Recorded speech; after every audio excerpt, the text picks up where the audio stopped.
The place to be is living free in Tennessee.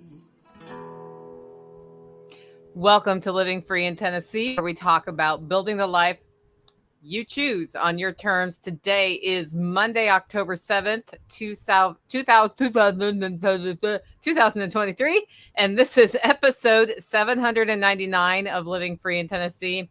We are recording at nighttime. It's the nighttime show because, well, I got to herc around about 1,700 pounds of coffee today because a whole bunch of coffee arrived, and that took time, and a whole bunch of other stuff took time. So I just kind of resigned myself to evening recording. I had a radio interview today too. So that was in the middle of the day when we were supposed to have our podcast, and I put it out on the email. If you're not on the email, consider signing up. Go over to livingfreeintennessee.com, and just on the sidebar is an email sign up, and we send out an email every Monday as the schedule.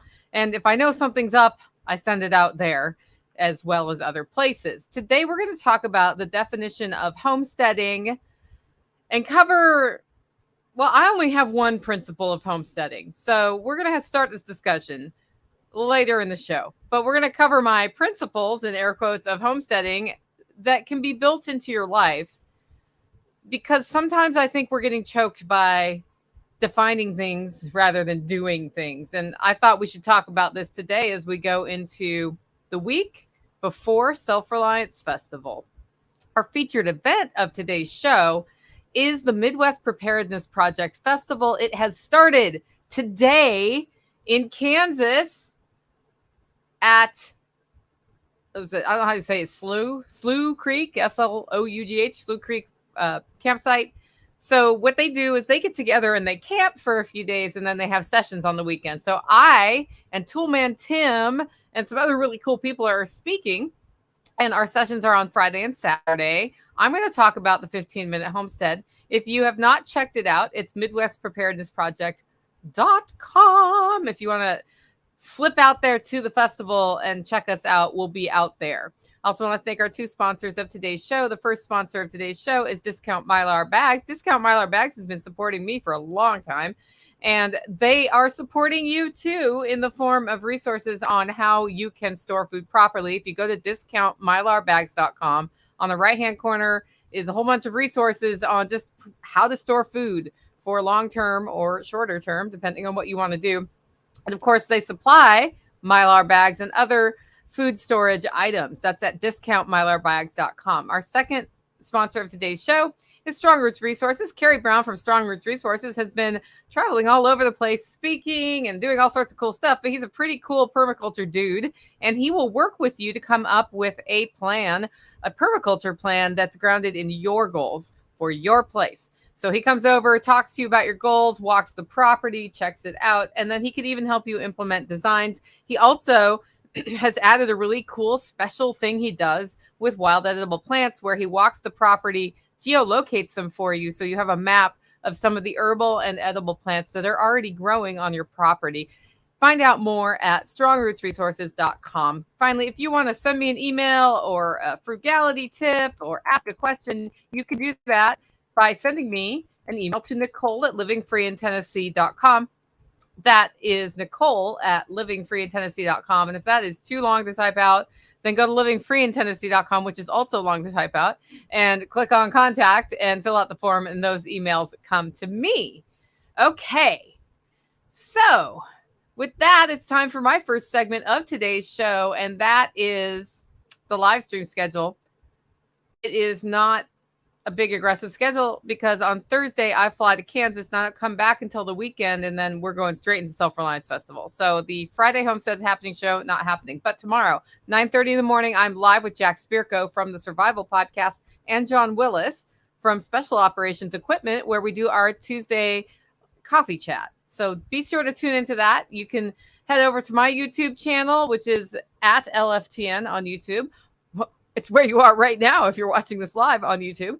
Or you can go to the Survival Podcast on YouTube, or you can go to Special Operations Equipment on YouTube. We stream to all three locations. Those of you in the live chat, hello, Janet and Greenberry Grove and everybody else. If you have questions as we go, just throw them in all caps, and I will do my best to work them into the show. It's time for Tales from the Prepper Pantry. This is where I talk about storing what you use and using what you store, and I don't have a lot to say here, but I am not planning to do my in-person restock, which I do in the fall going into the winter. I like to be all stocked up for the winter till after Self-Reliance Festival. But I have ordered things in that I can, and it was a little comical last week because I'd be like, I need to order vitamins. This has actually not been completed. And then because also it's a, like all the event details come to a head right now and have been for about the last 2 weeks. So there's lots of email volume. There's lots of, making sure I haven't spelled names wrong, which I've spelled some wrong and I needed to correct them. Like all of those things that happen with event planning. And I would get to starting on my orders and then I would get a call, and then I would be on the orders and then I would get a call. So the one that has suffered is the vitamin reorder. So we'll get that done. I try to reorder as much digitally as I can so that I don't have to go to the store a lot. And that's worked pretty well for me. But getting the big cubes of toilet paper and whatnot is something I just do in person. I can order it for pickup, but I might as well just go, and then I'll go in there and see if there's anything else that seems like it should be in the household.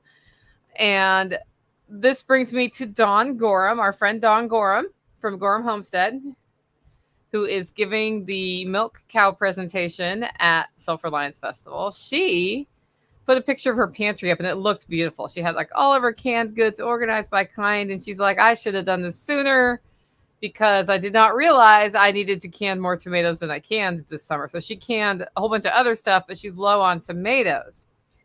And she was like, it was just like, I just wasn't getting to it this summer. And it made me think like diving into, because once or twice a year or more, I'll go through my pantry and just sort of reconsolidate things, even though I have a system. And if you've taken the Power Pantry method, that's the system I use.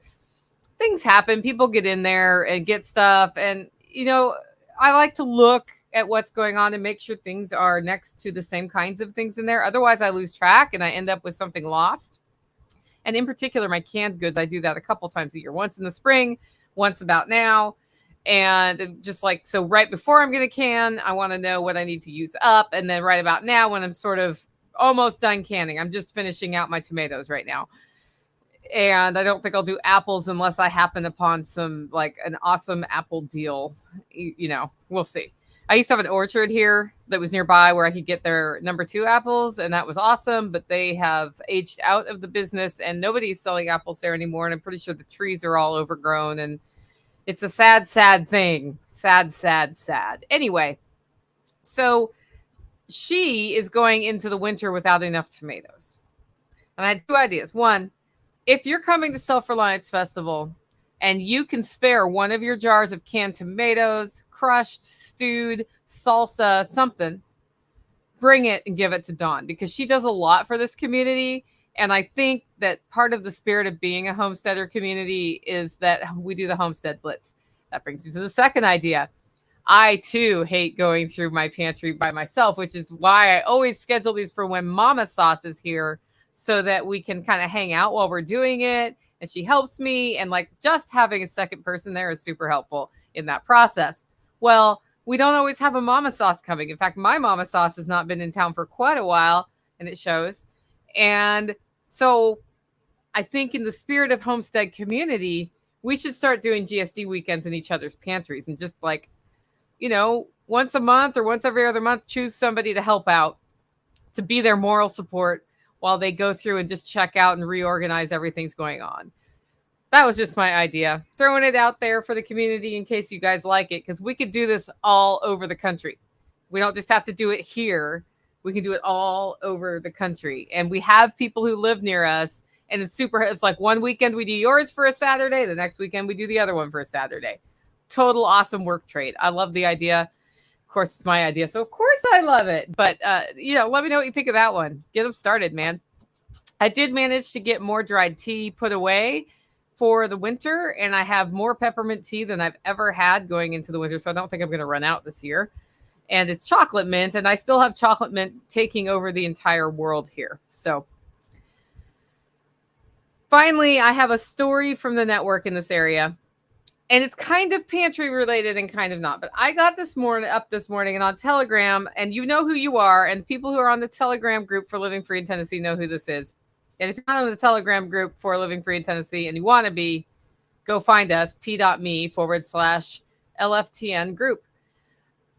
Got up and said, long post, and I'm not going to read the whole post, but I'm going to read the first part of the post. Said, I don't know how I missed this, but it auto played on the perfect day because of timing. And he was referring to my episode about failing on the homestead. Because of timing, I'm not the person that has failed rabbitry, and I know who I am. Because in August, I hadn't yet let myself acknowledge that I had failed rabbitry. I didn't know I was that person yet. So Nicole couldn't have been talking to me right, could she? Because I recorded it back in August. My mushroom gig has been on point, but one of these pictures is not like the others. And he put up a couple of pictures. The reality is the gorgeous golden oysters with perfect Renaissance lighting is that I took the picture at midnight. And that was the only clean spot on the counter. Correction, only clean spot in the kitchen. Further correction, only clean surface on the first floor of my house. Zoom Out Wednesday was born. So he went on to just explain that things had gotten busy, and like the pictures he was sharing online are all beautiful. But if you zoom out, you see what's really going on in the background. And he's like, I think we need to start a Zoom Out Wednesday where we put up a picture of what's really going on. To which I answered a picture of my dining room table, because every project I haven't finished for the last 3 months is sitting on that dining room table right now. You cannot eat at my dining room table at this hot minute. And you're not going to be able to until after Self-Reliance Festival. That's just something I have come to peace with. And this is the thing. In homesteading, you'll have times where you're really busy and less busy and really busy and less busy. And sometimes when you're really busy, things get out of sorts. And not everybody is naturally inclined to having everything in perfect order all the time. Other people in our community are. We can learn from them if we're not that kind of person, right? But it's also not shameful to admit that when you canned all of those tomatoes, it made your kitchen a mess. Canning makes your kitchen a mess. And if you're canning and cooking dinner, it makes it more of a mess. And if you're canning and making cheese and cooking your dinner, it makes it more of a mess. And if you're canning and making cheese and cooking dinner and drying herbs, it makes it more of a mess. And then if you add ferments to that day, wow, you've nuked it. And that's okay. You can always clean it. It's not a problem. But we put so much pressure on ourselves about like having the perfect photo that we feel like everybody never has a messy kitchen or never had to like organize all the boxes. So you ended up with your living room with the explosion of things that came out of the box. Like every time I go through my hall closet, which is like linens, bathroom toiletry stuff, first aid stuff, whatever, beauty items, shampoo, soaps, like all that stuff is in there. And every so often I go through and I have things in bins labeled, but it's just the nature of like, I'm only one bleed away from that getting nuked because I'm going to pull out the bin with all the stop bleed stuff. And then I'm going to use the stop bleed stuff. And then that's going to mean the bin is out and it knocked another bin out on the way out. And then I will have taken stuff out of the stop bleed bin. And then I need to reassemble that. And that always takes me 2 days. Like when Tactical got his head, I had 3 stop bleed bins out in my living room for a full 48 hours before I was like, okay, everything's restocked. It's back where it goes. I mean, that's just how that happens sometimes. Finally, wow. I made a really interesting show note to myself. I'm going to read it to you guys so you can laugh with me. Crockpot cricket stew with back and legs. The word cricket is supposed to be chicken. We're making a chicken stew out of parts this week because I'm in a hurry and not super... I'm in a hurry a lot. I don't have a lot of time between now and Self-Reliance Festival, and I'm leaving town to speak at an event. And that means cooking large, elaborate meals ain't happening. So what I did is I took the parts that I had put in a bag from the chicken, so backs and legs, after a project in the crock pot, and we'll have a delicious chicken stew by tomorrow. And then that'll feed us for the rest of the week. Also, Hey Alabama says, clean as you go. It makes a big difference how much you have to clean up when you're done. That is true. That is true. If you can, like, if while things are heating on the stove, you're also wiping things out and putting them on your dish drainer, what you end up with at the end is a mountain of dishes on the drainer instead of a mountain of dirty dishes in the sink. And that is something that does help. Our next segment is the frugality tip from Margot. Margot says, don't you hate it when you reach for that tube of glue and it's all hardened and you can't squeeze any out, and then you pop it with a pin and glue your fingers together? Yeah, me too. So that probably just happened to her. She's talking about super glue here. She says, I now buy multi-packs of small tubes of crazy glue or super glue because you're less sad when it becomes solid. And where she says the cheapest price is at the Dollar Tree, which is where I get tiny little containers of super glue and 4 packs at Dollar Tree, because every time I need super glue, it's like twice a year and I need a dot of super glue. And that's what happened to me several times in the past. I would like pull my super glue out and it was no longer glue. It was super solid. So that's a great frugality tip. Sometimes it's better not to buy in bulk, cheaper. For the volume, it's better to buy a small volume because you don't use a lot. And that's a different perspective today. Our next segment is Operation Independence. This is where I talk about ongoing local revenue coming into our lives or avoiding the need to pay a dude. So we spent money under Operation Independence this week. We got 50 bales of top quality organic hay for the sheep for the winter for $5 a bale. And it's really good hay. Hey, so we have, I think we're going to try to get a little bit more, but we probably have enough for the sheep for the whole winter, which is awesome. And then our final hip camper of the season came through this weekend. So I have closed it going into Self-Reliance Festival just because we won't be really into doing outhouse cleanings and that sort of things that are related to the hip camp maintenance project. And then it will start freezing. And when it freezes, the outdoor shower is taken out of commission and the outdoor sink is taken out of commission. And then it's not, like, you can still camp here. It's just you don't have water. So I close it down. I decided to close it a few weeks early. I usually close it around the end of October unless we have a freak freeze come through, which could happen. One time on my birthday, which is towards the end of the month, it was like 20 degrees at night here. So that could happen again. That could even happen this year. Although right now we're holding steady in the 50s at night, which is perfect weather. It's actually a little humid today, though. I don't know why. Anyway, the real reason you came here, though, guys, is the main topic of today's show, and that's defining homesteading. And this one kind of stuck in my craw. I heard somebody tell somebody else that they weren't really a homesteader. And that stuck in my craw because I think it's outrageous. People telling other people that they're not real homesteaders for stupid reasons, or not real off-gridders for stupid reasons like they don't have enough land, or their barn's not cool enough, or they don't raise all of their food from their land. They only raise half their food from them. Therefore, you're not a real homesteader, or you're not following the Homestead Act of 1862 or whenever it was. Or they outsource their butchering. So because they're not hand processing everything, obviously they're not a homesteader. Or they use electricity, and you're not allowed to use electricity. Or any other of a myriad of things. Or they have a car and they drive a car. They have a job and they do homesteading. There are many reasons why people can accuse other people of not being real homesteaders. Because they're not pure. And it bleeds when people do that. It bleeds into the psyche for some of us. It actually doesn't bleed into my psyche anymore, but it used to. And I saw the look on the person's face of like, I'm not a real homesteader. And I just thought, well, this is some bull crap right here. I have heard some of the baddest, acidest homesteaders in our network and beyond our network admit that they feel like they're not really homesteading, or they're not real homesteaders because they have some modern convenience or not. They run their air conditioner. So they're not really homesteaders because they're not roughing it in a single room cabin somewhere, scraping off the land.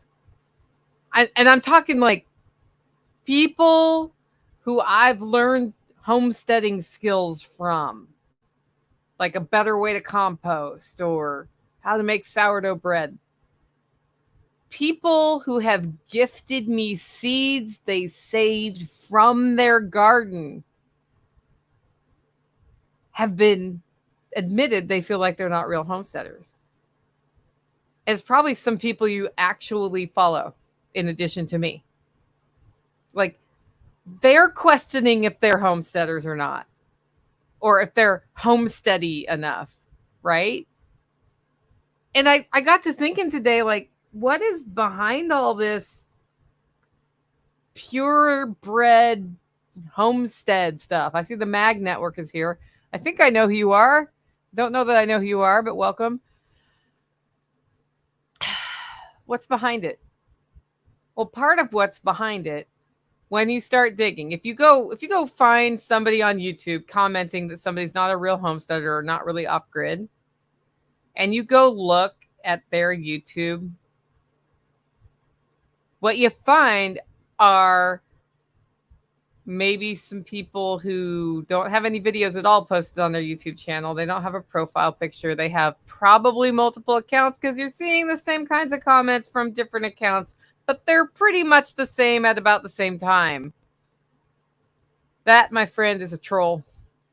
And the fact that people are feeling bad about not being real homesteaders as the result of a troll is feeding the troll. It's feeding the troll. Some people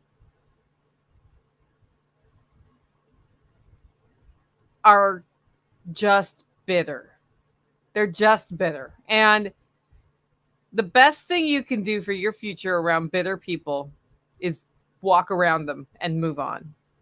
Because bitter people who have lots of time to tell you you're not a homesteader, or you're not a real homesteader, or you're not really homesteading, or you're not doing it right, but they've never actually done anything, are not authorities. And it's sad to cede them authority over something like that. And this also means not taking on any emotional baggage from some rando on the internet telling you how they define real homesteading. In fact, if I see a reputable channel come out, because I don't know any reputable channels who will come out and go after people and call them not real homesteaders. Haven't seen one yet. Actually went looking for one today just to see. I mean, like, does Anna of all Trades do it? No. Huh. Does Joel Salatin do it? No. Huh. Does John Moody do it? Nope. Haven't seen him accusing people of not having real homesteads. What I've seen more is like, this is how we make a productive household from them. This is how you can learn to do it. This is how you can turn a profit. This is how I learned to do my chicken tractoring. That's what I see them doing. So the other real homesteaders aren't accusing people of that. So why would we cede power? Why would we cede power to random people on the internet who are so busy talking you out of what you're doing that they're not moving further in their lives either? Right? So what is real homesteading? What is it? Homesteading is a really interesting concept to wrap your head around when you start going down this road, because like, there's a homesteading spirit and there's a surge in the homesteading world right now that's happening, and we all feel it. We're, the people who are attracted to the homesteading topic are, some people are just coming in informationally. Some people watch how I live because it's a simpler version than what they live, and it causes them to be relaxed at night to hear my stories. Other people are other homesteaders who want to hear from another homesteader because they've been through it too, right? They've been through it too. And I think about the last 150 years in the U.S., there's been, back to the land surges that happen throughout that time. And homesteading, like the historical homesteading act perspective is it was people who were given a plot of land if they worked the land, and then that's how they got the land. It was a way to divide up and cede ownership over land in this country. It's the way the country was settled, right? It's one of the methods. But that doesn't mean that finite definition of what a homesteader is the definition of a homesteader for the rest of time. And then I think about, like, back to the land one was a reaction from people moving into the city, realizing it wasn't all that, and going back to a simpler, back to the land, more stable, living off the land sort of life. And it failed. You know why it failed? It failed because people went back to the cities. So then there was back to the land too. And it was a reaction to people having gone into the cities, and, economic times were getting tough, and it seemed just more stable to be out in the country, growing your own food and that kind of stuff, right? And it failed. You know why? Why I know that? It's because people moved back to the city. Well, then there was back to the land 3. You see where this is going, right? There appears to have been a cycle of some migration back and forth, cities, country, city, country, city, country. And something that makes people yearn for a little plot of land where I can grow some of my own food and put it up for the winter and just reduce all of the clutter in my life and have a simpler way of living is financial pressure. And you know what causes financial pressure? Inflation. And you know what we're in the middle of right now? Inflationary period. And you know what's happening in the homesteading world? There's a huge renewed interest. And then, like, on the macro level, in a world that's gone, further and further towards centralized systems for a while, it seems like a lot of the problems we have, the answer to those problems is decentralizing those things. And when you talk about setting up your little communities out in the country where it's smaller and you're sourcing things locally, what are you doing? You're decentralizing. Interesting, isn't that? I think it's interesting. So then hobby farming was a whole wave that happened. And is hobby farming any different than homesteading? If so, how? I mean, I guess you could say hobby farming with just horses isn't homesteading, but isn't it? We've had a slow march towards corporatization of food and farms over the last at least 100 years. This is more like 130 years. It's been this slow march. And I think it made the small family farm, the further away from small family farms being prevalent, looks like there's fewer every year. That march has made that lifestyle of the family farm rarer. And eventually, instead of calling something a hobby farm or a small farm or a family farm, we've started saying the word homesteading. When I first started homesteading, it wasn't called homesteading, it was called hobby farming.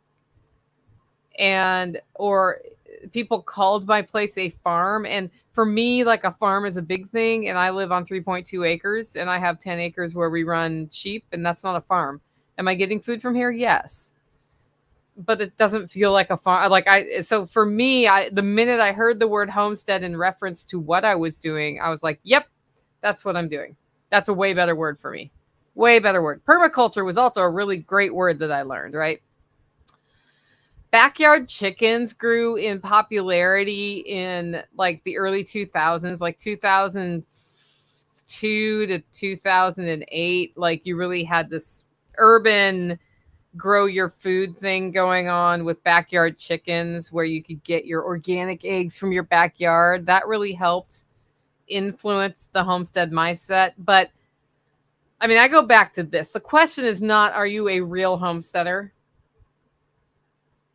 It's, how are you tapping into the spirit of homesteading or into the homesteading mindset? Because this is more about mindset to me than anything else. And if I look at, like, what is homesteading?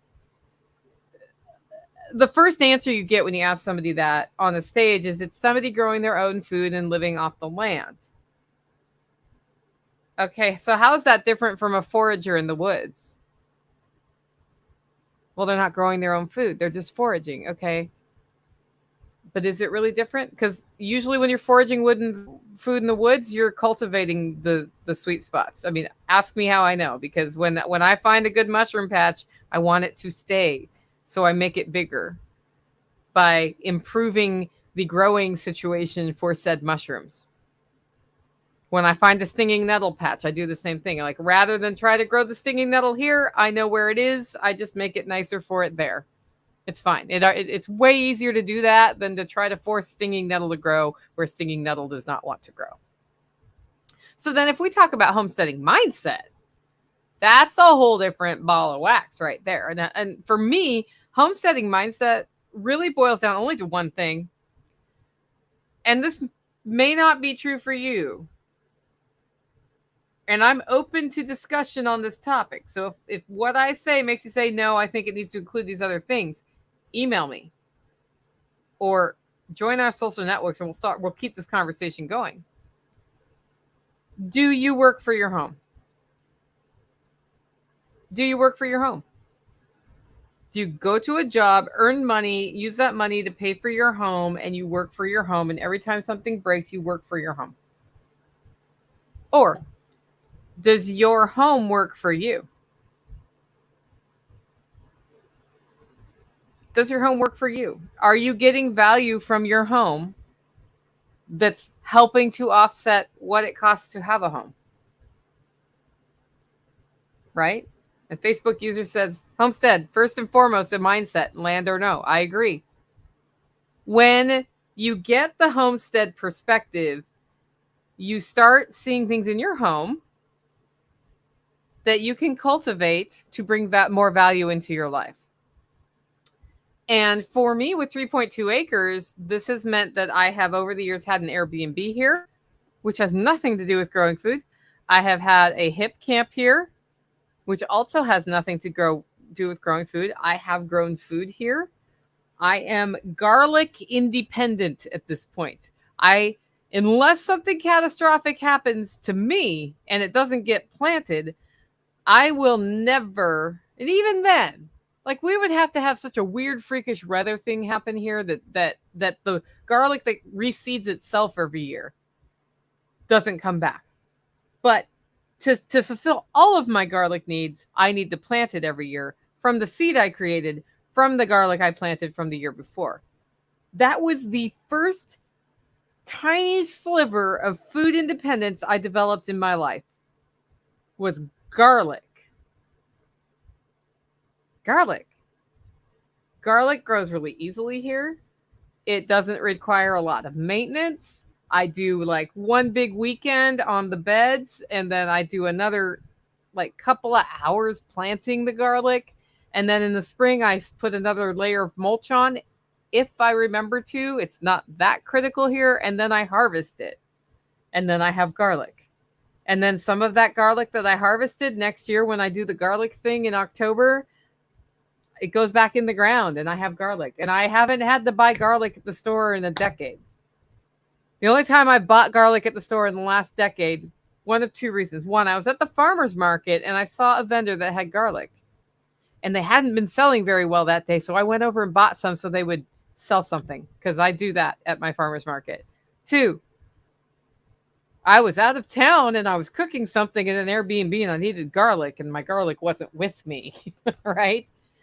So that's just an example. Like, I saw this area in my yard where I could grow garlic.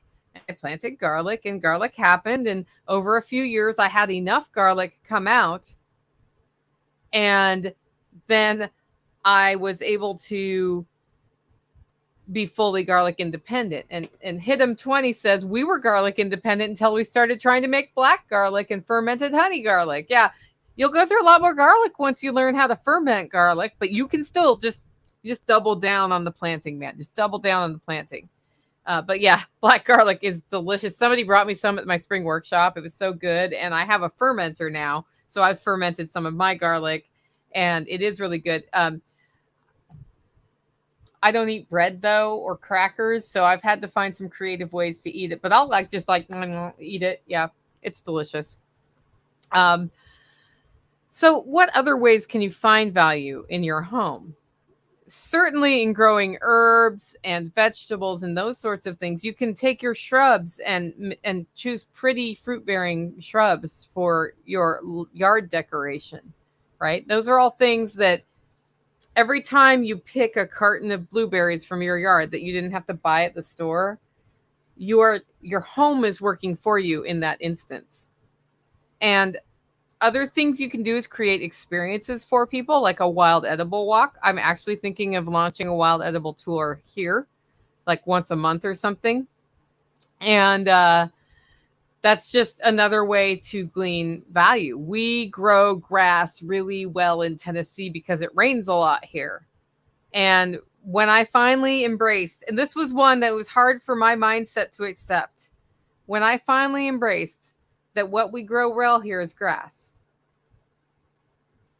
I came to the conclusion that having animals that feed on grass as my livestock would be a really super idea. And so we brought sheep in.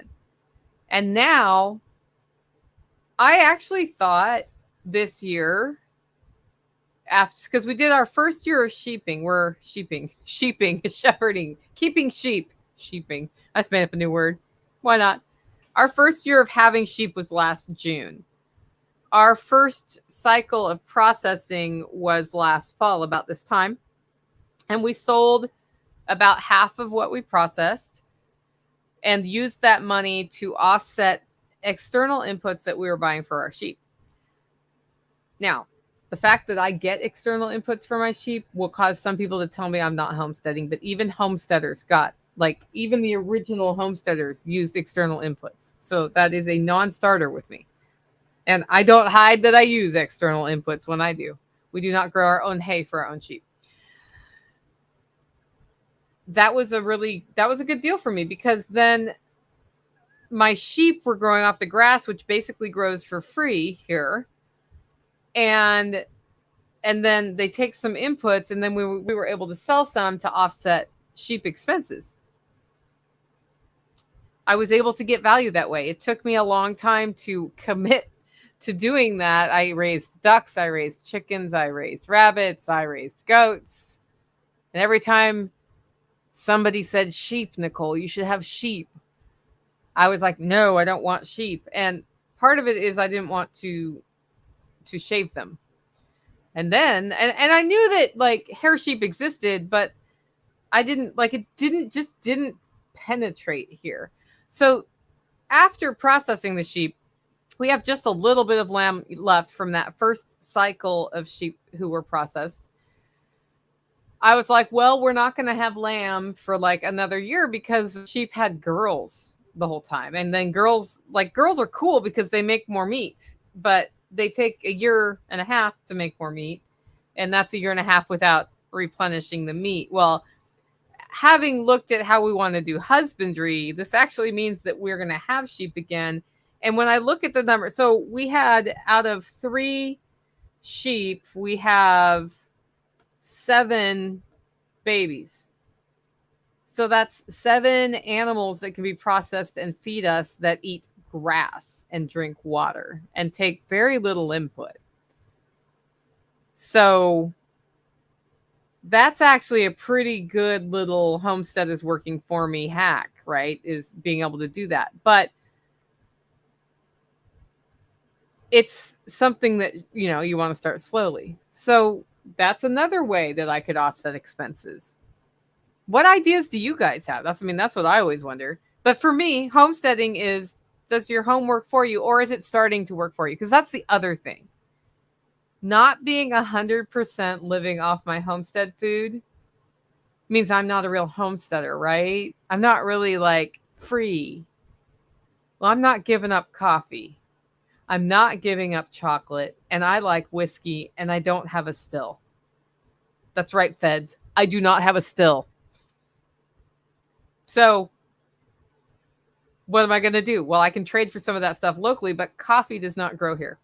You can grow coffee here with a lot of effort, but it does not grow here. And I like coffee, and I'm not just going to cut everything out of my life I don't like because it's some like purist perspective of being a homestead. Now, homesteading is a mindset, and it's how you view the things around you. You can homestead on a suburban lot.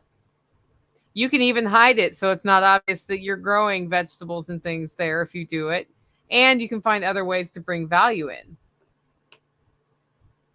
You can homestead in an apartment. I have seen an apartment with a vast network of inside beautiful growing things, all automated. And they were not growing 100% of their food in their apartment, but they were growing a lot, right? It's possible. Small acreage is a little bit easier, but it can make it harder because then you can spread out. And you know what happens when you spread out? You have to walk between things. And when you have to walk between things, it takes extra time. And then the shovel's over there, but you need it over there. And then you end up with 2 shovels outside in the rain. You know, like that's the funny thing is organizing a suburban lot first is actually a really good idea because you can take that mentality into your homestead and then not hate your life later. Or larger acreage, any of that can support homesteading if you have the right mindset. If you build the value where the value is, it's totally possible. And the other thing, so as I got to thinking about what homesteading is to me, because that's the other thing is homesteading, it only matters what homesteading is to you. To me, there is in fact an element of connection with nature and the seasonal nature of things. You can take your homesteading mindset into a fully urban environment and still connect with nature. You might be guerrilla harvesting like park plants. I know somebody who plants in their city parks things that they want because they don't have the land for it. So they plant it in the park and they're like, I mean, if I don't get anything off it, whatever. But usually they do because usually nobody else really knows what it is, right? So that's another way you can like just build value around, right? Rachel says, don't forget to slap that like it owes you money. Yeah, that helps people know that we are alive. So for me, the question is not how do we define homesteading? It is how are we defining ourselves as homesteaders? And what are we doing to build that value for ourselves, for our community, and for a better future? Because I really do think the more of us who are connected with the land and who are creating this kind of value and spreading the mindset to anybody and everybody we can, the stronger we are culturally, the better off we are. So next time somebody tells you you're not a real homesteader, I'm not even sure it's worth telling them to screw off, actually. Like, not sure at all. Okay, I got a question here. What pressure cooker died when you used it? I don't remember the brand of it. It was not an Instapot. I got an off-brand on Amazon. Rachel, I will, I'll look it up and get that back to you on social networks. So yeah. And then, hey, Alabama says Rain Country grows a lot of food on 1/3 of an acre. I know somebody who supported a CSA with 20 members on 1/3 of an acre, like community supported agriculture box every week on 1/3 of an acre just by planting densely. This person makes it look like flower beds. Exactly. If you get where your homesteading pays for most of your imported niceties, I would say you are mostly independent, including your coffee. Yep, that's true. The thing, though, is on the journey to homesteading, you see these channels where they have everything together and they've been doing it for 25 or 30 years. And you're striving towards that, right? You're like, I want to be like that. And then you start and you're like, I barely made it with like 4 4x4 beds this year. I barely got everything done. I'm overwhelmed. My house is getting messy because I've got a mushroom explosion or whatever it is. They've had 25 or 35 years to develop the habits, the schedule, and the process and the knowledge to get things done. And so the time they spend on that homestead is probably less than what you spent on your first year of homesteading. Because the other thing to do when you're homesteading well is you look at your homestead and you think, how can I make this easier? How can I be more efficient with my time, or more frugal with my time, as our friend John Moody would say, right? If you stage things right, then you're more frugal with your time, and you can, like, I could do the animals in 15 minutes here in the morning if I need to. Or I can take more time and look at them. And if I do that, about the looking at them thing, I will notice if somebody looks a little off. Like I saw a chicken that looked a little off, and I became aware that she was probably going to lay an egg soon, because our chickens are just getting to that age. And sure enough, a couple days later, I found an egg in the spot where she was sitting a couple days earlier looking off. And like those things come with time and experience, and time and experience really helps in homesteading. But if you don't start creating value from where you are, then you don't finish, right? And, we have a lot of people who are concerned because they, like Tori said it earlier, cheap land's hard to find. Yeah, it is. But there are other ways to build your homestead, right? Like over time, and I know Tori has a special situation where she has access to some land. It's just not where she lives. And so that's, maybe not ideal for how she wants to live her life. I don't know. But over time, that can be the first step. And you take that step. And then it leads to another step. And you take that step. And then over time, you find yourself on a homestead.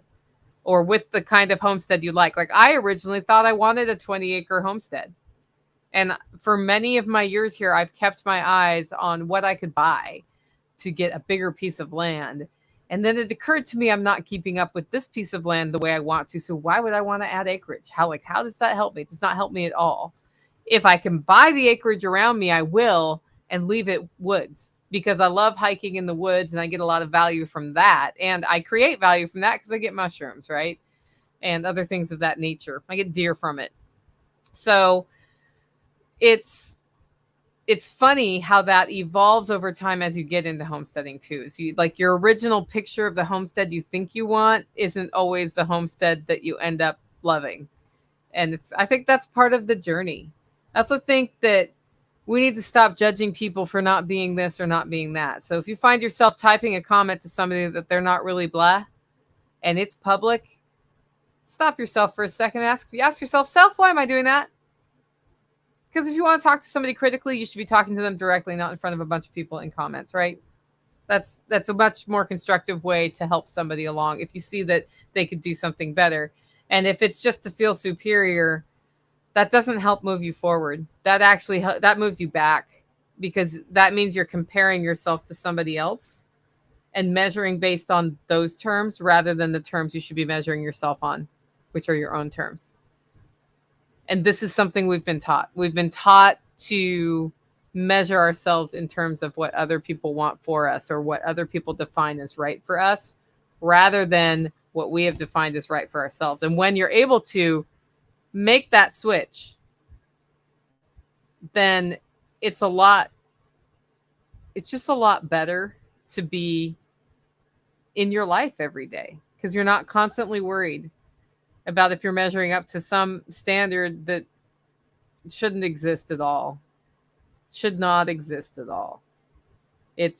And I sit here and I say this, and there's a bunch of you who are still doing that. And that's okay too. We've all been there. I've been there. I'll probably be there again. I'll probably do it again. The only way I ever got out of it was I had to fake it till I made it. I had to find myself having that thought, stop myself, redefine what I was comparing myself to, and tell myself, actually, the life you want to live is this, and you're doing exactly that, so you're okay. And then the part of me didn't believe me. But the more I got into that habit, eventually I do believe myself. I am building the life I choose. And that's the head game. So it started with a question of how do you find homesteading? And it ended up with the head game. I hope this helps some of you move towards where you want to go, right? I hope it moves you where you want to go, whether that be the 3-acre homestead like mine, 20-acre piece of land, 120-acre piece of land, or an apartment that you just love that's set up the way you want to be, right? Any of that's awesome, as long as it's what you want for yourself. That's the key right there. Rachel says, I need a second set of eyes on something. I will ask for criticism. Otherwise, I might not be ready for it and get discouraged. Yeah, that can happen too. I'm kind of a Vulcan about critical feedback. I can hear it, and if I don't want it, then I don't take it. But that might just be because my head is weird. My head's a little weird. Homesteading is a mindset, and it's a mindset you can develop. And if you don't have it now, the first question to ask is, I'm at home, look around. How can I get value from this? What is one thing I can do from here that brings value? So I can just like 1% cover the expenses, and then 2%, and then 3%. Next thing you know, you'll have a whole new system. And I love it. I would have never thought when I was younger that I was going to be a homesteader. I was a total city girl. But I love it every day, even on the hard days. Even when I poke a hole in my toe like I did this morning and had to stop and like stop a bleed and all of that. Even then, it's still like, yep, but I got to do it outside in the sun. So that was kind of nice. No, that's me being toxically optimistic, isn't it? Homesteading it's an empowering mindset that can move you towards success, however you define success. And that mindset change isn't just good for creating value from your home. You'll start doing it everywhere else. You'll start doing it in business. You'll start doing it in everything you do. And when you come at things from a prosperity mindset, from a homesteading mindset, from a how can I create value mindset, that's when things start changing pretty rapidly once you've fully gotten there. So I hope this helps some of you think about that. And I hope if you see anybody say any crap like that in your comments, that you are able to just sort of, I mean, if you're going to engage with them, make sure you're engaging with them to create controversy so you get more followers or something. Like make sure it's producing something for you, because the other thing that can happen is it sucks stuff out of you that you don't want to lose. If you like the show and want to support the work I'm doing here, you can do it in two ways. One, get your coffee at hollowroast.com, because I love coffee so much. I roast it on my homestead. Two, consider becoming a member. You can find out more at livingfreeintennessee.com. With that, guys, go out, make it a great week.